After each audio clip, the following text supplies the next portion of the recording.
ഇന്നൊരു hospital reaction ആണ് സുഹൃത്തുക്കളെ നമ്മൾ ചെയ്യാൻ പോകും. വിളിക്കാനുള്ളവരൊക്കെ വിളിക്ക്, പറയാനുള്ളവരോടൊക്കെ പറയും. നടക്കട്ടെ കാര്യങ്ങൾ നല്ല ഞെരിപ്പ. അച്ഛൻ ആക്സിഡന്റ് ആയപ്പോൾ എന്റെ ആഹാരം കയ്പ് മുട്ടിപ്പോകുന്നുള്ളൊരു പേടി എനിക്കുണ്ടായിരുന്നു. നേരെ ചെന്നപ്പോ കാക്കില് മുന്തിരി ഇരിക്കുന്നുണ്ട്. അതിലൊരു 10 ഗ്രാം അവന് കൊടുത്തേച്ച് ബാക്കി ഇരുന്ന് അങ്ങോട്ടും ഇങ്ങോട്ടും ഒക്കെ നോക്കി ഞാനങ്ങ് കഴിച്ചു. എന്താണെന്നറിയില്ല ചേച്ചി, ഇപ്പൊ എത്ര കഴിച്ചാലും വിശപ്പില്ല. ആർത്തി കൂടിയിട്ടാവും. മുന്തിരി തീരുന്തോറും എന്റെ വിശപ്പ് കൂടി വരുന്നോണ്ടോന്ന് എനിക്ക് സംശയം തോന്നി. അതുപോലെ തന്നെ ശരീരമാണെങ്കിൽ ക്ഷീണിച്ചു തുടങ്ങി. അപ്പോഴാണ് അമ്മ ജയഭാരതി വയനാട്ടിൽ പോയി കുറച്ച് മുട്ടപ്പഴം അവിടെ നിന്ന് കൊണ്ടുവന്ന ആരോ ഓർമ്മ വന്നു. അപ്പൊ പിന്നെ അത് ഞാൻ അങ്ങോട്ടും ഇങ്ങോട്ടും എല്ലാം തുളിച്ചു. തിന്നാന്നൊരു വിചാരം മാത്രമുള്ള ഭീകര മുണ്ടം പിണ്ടിയും വെട്ടി കൊലയും തൂക്കി നേരെ പോയത് വേണ്ട പിന്നെ ഇങ്ങോട്ടത്തേക്കാ. അവൻ 6 മാസത്തേക്ക് ബഷീറാണോ നോക്ക്, മുഖം നല്ല ചക്കരമുണ്ടം പോലിരിക്കും. എന്നാലും ആ ചാച്ചന്റെ നിഷ്കളങ്കമായ മുഖത്ത് നോക്കി എങ്ങനെ നിനക്ക് ഇങ്ങനെയൊക്കെ പറയാൻ കഴിഞ്ഞു സാറേ? മുഖം ചക്കരമുണ്ടം പോലെ ഇരിക്കുന്നു എന്നൊക്കെ. ആക്സിഡന്റും പറ്റി കാലും ഒടിഞ്ഞ് മുഖവും പൊളിഞ്ഞിരിക്കുന്ന ആളെ കുറിച്ചാണ് ഈ പറയുന്നത്. അവൾ നോർമൽ അല്ല, നോർമൽ ആയിട്ടുള്ള ഒരു പെണ്ണും ചെയ്ത കാര്യങ്ങളല്ല അവളുടേത്. മുഖം പൊളിഞ്ഞത് കൊണ്ട് ഇനി ഒരു മാസത്തേക്ക് പല്ല് തേക്കണ്ടെന്നൊക്കെ. ഈ ഒരു സമയത്തും ഇങ്ങനെ പോസിറ്റീവായി ചിന്തിക്കാനുള്ള സാറയുടെ കഴിവ് നിങ്ങൾ ആരും കാണാണ്ട് പോരുത്. മുഖം പൊളിഞ്ഞാൽ എന്താ, ഒരു മാസത്തേക്ക് പല്ല് തേക്കണ്ടല്ലോ. കാലൊടിഞ്ഞാൽ എന്താ, ഇനി ഒരു മാസത്തേക്ക് നടക്കണ്ടല്ലോ. അതിപ്പോ ലാഭായല്ലോ. ചാച്ചൻ തിരിച്ചിറങ്ങിയപ്പോ ഒറ്റ ചോദ്യമായിരുന്നു, മോനെ കംഫർട്ടബിൾ അല്ലേ? അങ്ങനെ ഒരു ഓപ്പറേഷൻ ഒക്കെ കഴിഞ്ഞ് നേരെ തിരിച്ച് റൂമിലോട്ട് വന്നു. ഈ കാല് കണ്ടിട്ടാണെങ്കിൽ എനിക്ക് ഡിസൈൻ ചെയ്യാതിരിക്കാൻ പറ്റുന്നില്ല. ഇവിടെ ആണെങ്കിൽ മാർക്കർ ഒന്നും. എന്റെ വിചാരം അവനെ ഏതാണ്ട് ടൂർ കൊണ്ടുവന്നിരിക്കുന്ന ടിവിക്ക് ടിവി, ആഹാരത്തിന് ആഹാരം. വന്നവരെയും പോയവരൊക്കെ ഈ വീഡിയോയിൽ എടുക്കാൻ പോയി വീഡിയോ ഒന്ന് തീരുത്. നോക്ക്, കഴിഞ്ഞ കാലത്ത് ഇവനെ ഏതാണ്ട് ശത്രുത ഉള്ള പോലെ ഈ 2 കൈയും വെച്ചിട്ട് ഇവനിത് കഴിയും.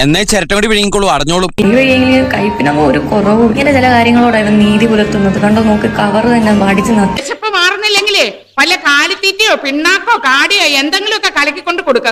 10 കൊണ്ട് നിറയട്ടെ. സംഭരിച്ച് ഞാൻ ചാച്ചന്റെ കൂടെ ബൈസ്റ്റാൻഡറായിട്ട് തന്നെ അങ്ങ് നിന്ന് ഒരു പ്ലേറ്റ് ചോറ് കഴിച്ച് ആ ദിവസം അങ്ങ് തുടങ്ങി. തരക്കേടില്ലാത്ത കൂട്ടാനുള്ളതുകൊണ്ടായിരുന്നു. നല്ലൊരു പിടി പിടിച്ചതിന് ശേഷം ഞാനാണെങ്കിൽ കുറച്ചേരം വിശ്രമിക്കാൻ. ഇവന്റെ വയറ്റില് കൊക്കോ പുഴുവല്ല, കൊക്കോ പാമ്പാന്നാ തോന്നുന്നത്. നീയൊക്കെ കണ്ണൂച്ച് പഴയ പോലെ ഒന്നും കഴിക്കാൻ പറ്റണ്ടേ. അങ്ങനെ അതെല്ലാം കഴിച്ച് ഇങ്ങനെ നിന്നിട്ട് ഒന്നും ആയില്ല. അപ്പൊ ഞാൻ വിചാരിച്ചാൽ പിന്നെ എലൈറ്റിന്റെ ബ്രെഡും ജാമുണ്ടോ അതെടുത്ത് അങ്ങോട്ടും ഇങ്ങോട്ടും മടക്കി കഴിക്കാം. അപ്പം വയറിനും മനസ്സിനും കുറച്ച് ശമനം തോന്നി. അപ്പൊ ഞാൻ പിന്നെ കുറച്ച് വെള്ളവും. വൈകുന്നേരമല്ലേ ഫുഡ് കഴിച്ചത്, അതിന് രാത്രി ഫുഡ് കഴിക്കണ്ടാ. നമുക്കൊരു കാര്യം ചെയ്താലോ, ഒരു പാത്രത്തില് കുറച്ച് ശർക്കരയും കുറച്ച് തേങ്ങയും 2 ചട്ടി സിമന്റോട് കലക്കിയിട്ട് പായസം കൊണ്ട് കുടിപ്പിച്ചാലോ. അന്നനാളാണെങ്കിൽ കോൺക്രീറ്റ് പോലെയാവും. അതിലുണ്ടായിരുന്ന ജാമ ചാച്ചന്റെ വായിൽ തള്ളി കയറ്റി സ്പൂൺ കഴുകാതെ അങ്ങനെ കിടന്ന് ഉറങ്ങി. ശേഷം ഒരു 1/2 മണിക്കൂർ കഴിഞ്ഞ് എണ്ണീറ്റപ്പം പിന്നെയും വിശപ്പ്. അപ്പോഴാ ഓർത്ത് അമ്മ ചാച്ചനെ കൊടുക്കാൻ കുറച്ച് ആപ്പിൾ എടുത്ത് വെച്ചിട്ടുണ്ട്. അതിന് ഒരു ആപ്പിൾ അവന് കൊടുത്തിട്ട് ബാക്കിയല്ല പിന്നെ അങ്ങോട്ടും ഇങ്ങോട്ടും എല്ലാം നോക്കിയിട്ട് ഞാനങ്ങ് കഴിഞ്ഞു. എന്നിട്ട് എന്ത് ചെയ്യാൻ? അമ്മാവന്റെ വീട്ടിൽ കുറച്ച് ഉണക്കമീൻ ഉണ്ടായിരുന്നു, അതോട്ട് ചോറുന്ന് ഞാൻ അഡ്ജസ്റ്റ് ചെയ്തു. ഇതൊക്കെ ഇറങ്ങിപ്പോകാൻ ഇടയ്ക്ക് ഞാൻ കുറച്ച് വെള്ളം അതിന്റെ ഇടയ്ക്കൊക്കെ കുടിക്കുന്നുണ്ട്. അത് കഴിഞ്ഞപ്പോൾ ഞാൻ ചാച്ചന്റെ കുറെ റെസിപ്റ്റും മരുന്നും എക്സ്റേ ഒക്കെ അങ്ങോട്ടും ഇങ്ങോട്ടും ഒക്കെ എടുത്ത് നോക്കി. സാറമ്മേ, ആ എക്സ്റേ ഒക്കെ എടുത്ത് ചുരുട്ടി കൂട്ടി വീങ്ങല്ലോ മോളെ.